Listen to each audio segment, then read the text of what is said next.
नमस्कार, मी पूनम पाटील। आज होता पाटील साहेबांचा बर्थडे, म्हणून ते पण लवकर उठले होते। मी पारतला तयार केलं, त्याने माझ्या पाया पडल्या, देवाच्या पाया पडल्या। मग छान चहा ठेवली, चहा घेतली। तोपर्यंत पार्थ म्हणे मी जातो पायी। मग मी पण तयार झाली, त्याला सोडलं।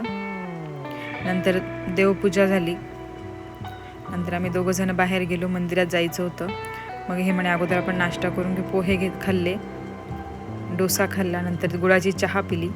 भवानी मातेच्या मंदिरात गेलो होतो। खूप छान असं मंदिर आहे हे। इथं शिव मंदिर पण आहे, शनी मंदिर पण आहे। भवानी मातेचं छान दर्शन घेतलं।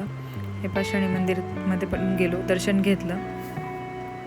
मग थोडंसं आपण पण सेल्फी काढून घेऊ म्हटलं। मग घरी आलो, स्वयंपाक झाला। मस्त खट्टी मिठी डाळ केली, बटाट्याची भाजी, आम्रखंड, पुरी। देवाला नैवेद्य दाखवला। पार्थ घरी आला। नंतर पार्थाने मी मस्ती केली। छान पाटील सरांचा बर्थडे सेलिब्रेशन झाला। केक कट केला। मनश्री म्हणे मी गिफ्ट देते। मनश्रीने छान फोटोज काढले। नंतर आम्ही मस्त शेकोटी पेटवली। मग आम्ही सर्व बसलेलो होतो। असा होता आमचा आजचा दिवस। व्हिडिओ आवडल्यास लाईक, शेअर करा, सबस्क्राईब करा। थँक्यू।